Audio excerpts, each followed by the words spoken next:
At the beginning of the movie, we see the main character, Joe Harding, coming to the bank to find out why he received a foreclosure notice. The bank manager tells him it means he owes money to the state. When Joe asks why his mortgage payment has tripled, the manager reminds him that the reduced interest rate promotion has ended, and now he has to pay 3 times more. You did.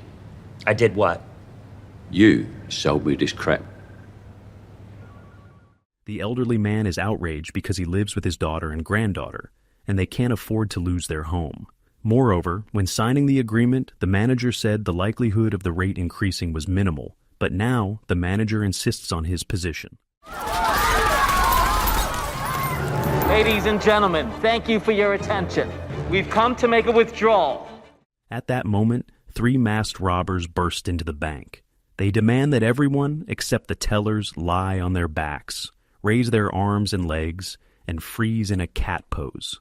Following the instruction, the manager starts whining.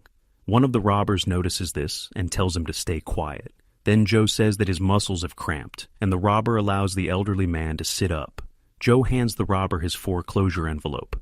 When the robber takes it, Joe notices a tattoo on his neck. The robber sympathizes with Joe's financial situation and says that society owes care to the older generation. You're just an account number. It's not much, but it's all yours. No, my friend, not from you. When Joe complains that the manager doesn't care, the robber takes his wallet. The robbers then leave the bank. Later, our main character gives testimony, telling the police about the tattoo on the robber's neck. He suggests finding the tattoo shop that did the design to track down the criminals. The FBI agent treats him with irony, but thanks him anyway. Joe's daughter Rachel and his granddaughter Brooklyn come to pick him up from the police station. On the way home, Brooklyn asks her grandfather everything about what he saw. She's thrilled that Joe witnessed a bank robbery, but Rachel doesn't share her excitement. That evening, Joe watches the news and sees the same FBI agent repeating his words about the tattoo, the same words he had laughed at earlier. The news also shows a sketch of the tattoo, asking anyone who recognizes the artist to contact the authorities. The next day, Joe and his friends Willie Davis and Albert Garner discuss the robbery while playing pétanque. G52! If I ever get that bad, shoot me. They agree that the robbery was carried out very professionally. They also find out that all 3 of them have received letters from the factory's pension department where they used to work. Later, it turns out that the factory is shutting down, moving all production to Vietnam, and the pension fund will be terminated. Semtex Steel has frozen all pension payments during this transitional period.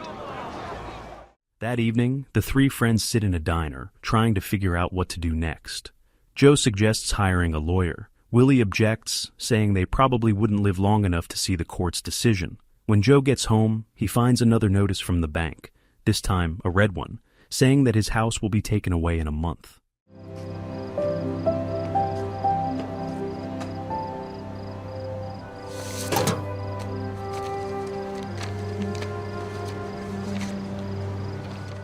During his next doctor's appointment, Willie learns that he urgently needs a kidney donor.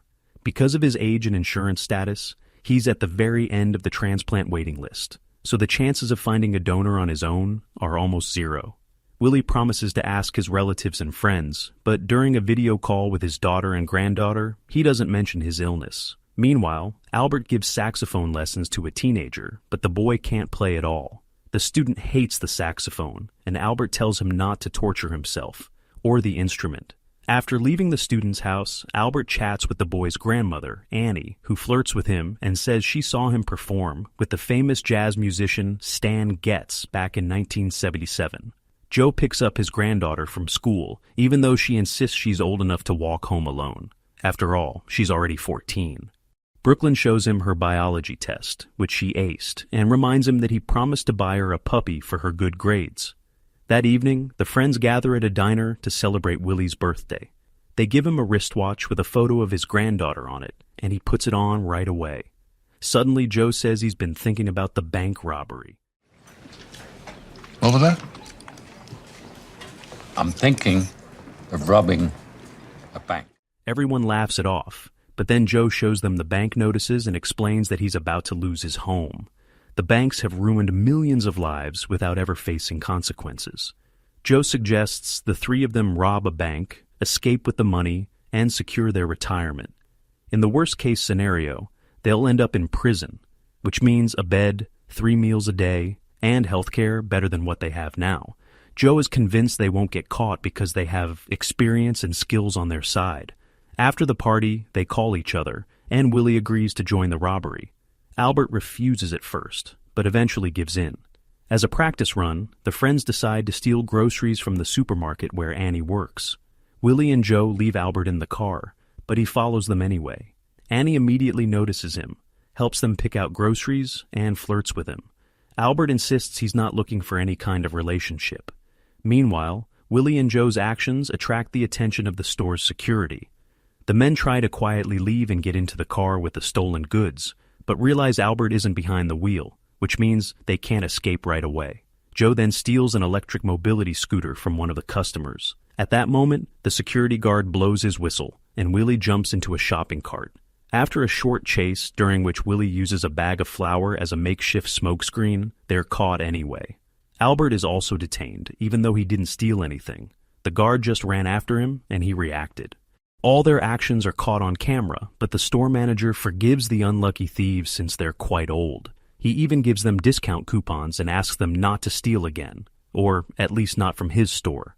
As they leave, Albert gets furious, refuses to let his friends into his car, and calls them completely hopeless robbers.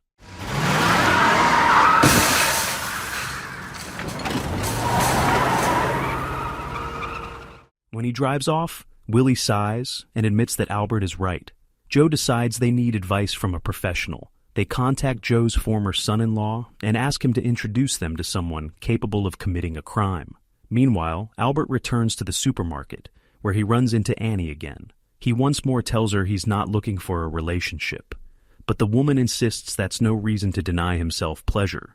They end up having dinner together and spending the night.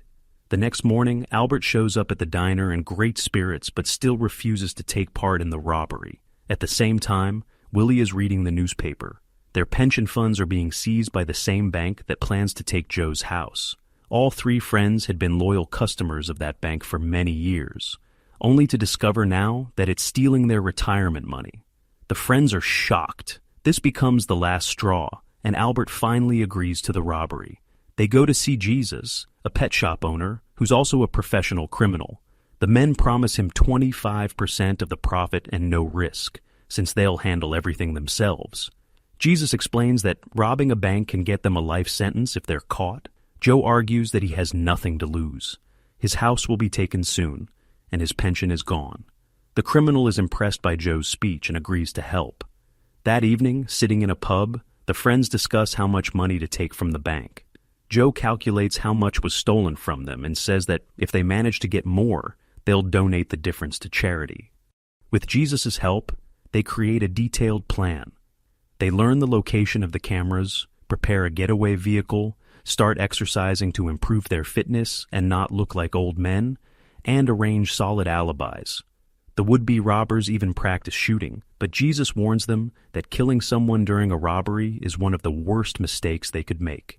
The friends agree among themselves to surrender if the police arrive. Finally, on the morning of the robbery, Joe brings his former son-in-law home and teaches him how to make a proper breakfast, just in case Joe ends up in prison. Brooklyn is pleasantly surprised. Later, Joe tells her that her father will pick her up from school today. The girl promises to give her dad a chance to mend their relationship, and Joe gives her a long, heartfelt hug goodbye. The former son-in-law tries to talk Joe out of his plan, but Joe says his problems are his own. If Johnny returns from the robbery, his ex-son-in-law must finally take responsibility and care for his daughter. To secure their alibi, Joe, Willie, and Albert volunteer at a charity fair. At the right moment, they all sneak away from their posts, change clothes, and head to the job in a small stolen van. Joe gives his friends guns loaded with blanks to make sure no one gets hurt. The men put on masks of Frank Sinatra, Dean Martin, and Sammy Davis Jr., then enter the bank, lock the doors, and fire a shot into the air. Terrified people drop to the floor. While the tellers fill the bags with cash, a little girl hands over her doll, thinking the robbers will take it too. Willie tries to comfort her, telling her about his granddaughter. Suddenly he feels unwell. Willie collapses, and the girl, trying to help him breathe, almost pulls off his mask.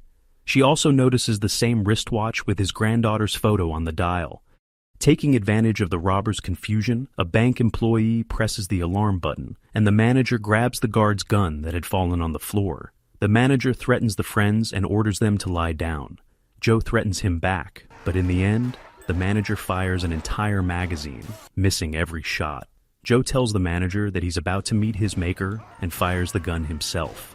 When the manager starts screaming, Joe says the bullets are blanks. The robbers order everyone to count out loud from 90 to 1, then get on the bus and drive away. By the time the police arrive at the bank, the friends have already stopped the stolen vehicle, grabbed the money bags, they manage to steal $2,300,000, and each drives off separately. That evening, the friends celebrate their successful robbery at a restaurant, where Albert plays the saxophone on stage. After drinking quite a bit, they head home singing, but Willie suddenly feels unwell again. Meanwhile, the FBI begins its investigation, led by the same agent who previously interviewed Joe. Reviewing the security footage, they determine that one of the robbers is African American and no younger than 70.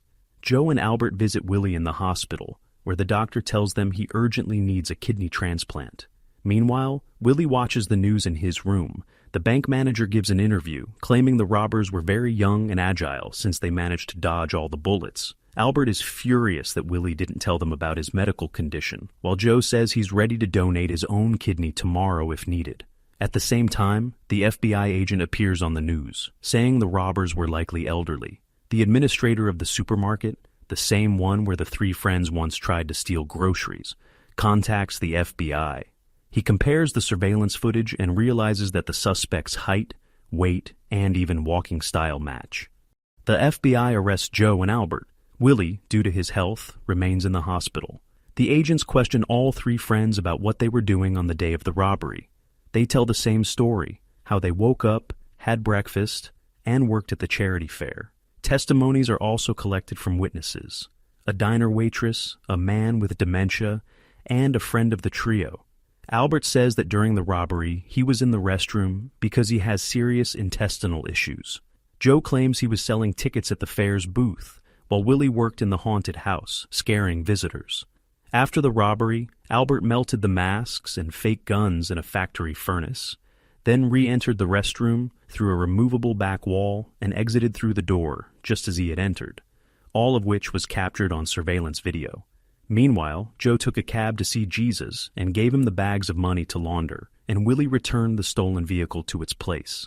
Afterward, all three went back to their posts at the fair, and their presence was caught on camera, giving them solid alibis. The FBI agent admits the story sounds airtight, but insists that every criminal makes one mistake eventually, and that's how their plans fall apart.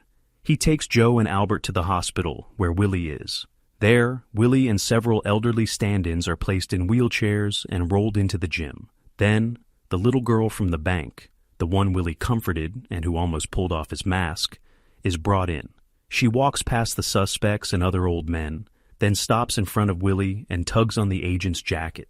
When he kneels down beside her, the girl says she doesn't see the man she spoke to during the robbery. He's not here. Are you sure? Yep, I'm positive. I got a great memory. The agent is stunned. He asks if she's sure, and she nods. Joe tries to hide a smile. The girl repeats that the man isn't there and asks if she can go home. The agent reluctantly agrees. The girl smiles at Willie. Sometime later, Joe sits in a diner when Jesus walks in, carrying a large pet carrier with a puppy inside. Jesus says all the vaccinations are done, the medical papers are in order, and everything's fine.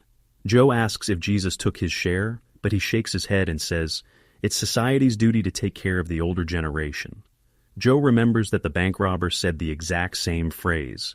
He asks Jesus where his neck tattoo went, and Jesus explains that it was drawn with henna, just to throw off the investigation. At that moment, the FBI agent walks into the diner, and Joe quietly warns Jesus.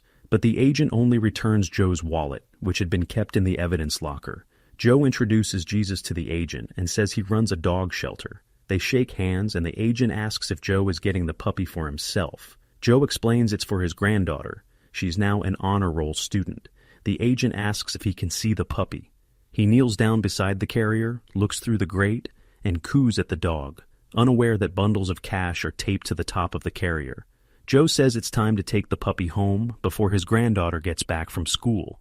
He, the agent, and Jesus leave the diner, and a waitress comes up to the table. She grumbles that Joe once again left her his tip in small change, but under the napkin with the note, "Kisses," there's a stack of $100 bills. The community center where the friends used to spend time with other retirees also receives a donation. At the hospital, Willie undergoes a kidney transplant. Albert is his donor. Seeing how happy Brooklyn is with the puppy, Joe reflects that in life, if you're lucky, you meet a few good friends, the kind who stay with you till the very end. You grow old together, go through hardships together, do everything together, laugh and cry together. This is his speech for Albert, who truly is that kind of friend for Joe. The friends are later seen at Albert and Annie's wedding. All the guests raise their glasses to the newlyweds. Willie's daughter and granddaughter are there too, and Brooklyn's father seems to have finally reconciled with his daughter. Everyone drinks and celebrates. A bit later, the three friends stand on a bridge, looking out over the party. Albert complains that he doesn't quite understand how he ended up married. But then, he feels something strange, something that seems a lot like happiness.